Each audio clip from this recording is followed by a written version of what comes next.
The most expensive air defense system ever built just failed, live, in real time, in front of the world. $20 billion, layered radar, American technology, Israeli engineering, years of testing, and Iranian ballistic missiles flew straight through it like it wasn't there. But here's the part nobody's talking about. The missiles weren't even the most dangerous thing Iran fired tonight. What they hit was. At 2:47 in the morning, local time, the sky above Tel Aviv lit up. Iranian state media confirmed it within minutes. They called it Wave 14 of Operation True Promise 5. Not a test, not a warning shot. Wave 14 of an ongoing, systematic, deliberate campaign. And this wave was different. The missiles were K-Bar Shikan 3 variants, third-generation solid-fuel ballistic weapons. Not the crude Scud derivatives Western analysts love to dismiss on cable news. These are precision systems with terminal guidance packages. They maneuver on final descent. They travel at Mach 7 to Mach 10. That's over 2 kilometers every single second. And they hit.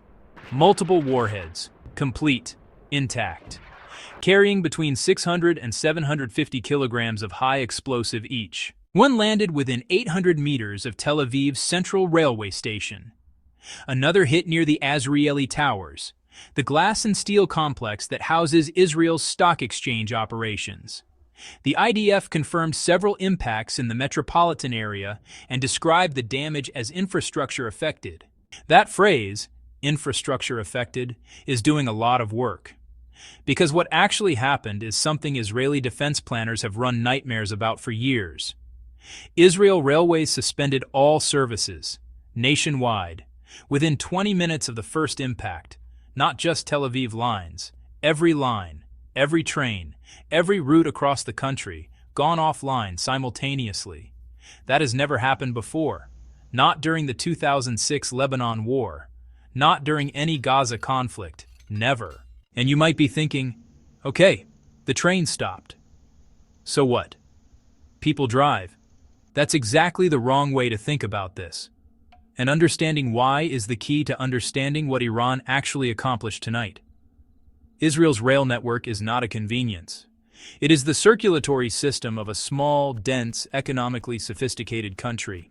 The Tel Aviv hub alone handles about 60% of Israel's daily passenger traffic and 40% of national freight logistics. The line running north to Haifa connects the country's only major deepwater port to every commercial distribution center in the country. Israel imports, 90% of its grain. That grain moves by rail, from port to processing facility to distribution center. When the rail network goes down, that chain breaks. Bread shortages don't happen in days. They happen in a week, maybe less. Israel's pharmaceutical sector, that's a $7 billion industry, Nick, moves temperature-controlled medical supplies by rail. Hospital inventory problems begin within 72 hours of sustained disruption. The tech sector, which makes up 18% of Israel's GDP, depends on rail freight to move components between manufacturing sites spread across the country. Every day the system stays offline costs, approximately $5.5 million in direct economic impact. And Iran spent maybe $6 million to make this happen. Think about that ratio for a moment, because it's the real story here. Each K-Bar Shikan 3 costs Iran roughly $400,000 to manufacture. Israel fired interceptors trying to stop the volley. Each Arrow 3 interceptor costs approximately $3 million. Each David sling round costs around $2 million. Israel's defensive response to this single wave likely burned through $40 million in interceptor inventory against $6 million worth of incoming missiles. A 7-to-1 cost ratio, in the attacker's favor. Tonight's strike feels like a graduation. To understand what broke down, and how, you need to understand what Israel built. The air defense architecture is genuinely extraordinary. Tonight proved that was marketing, not reality. 3 things went wrong simultaneously. First, volume.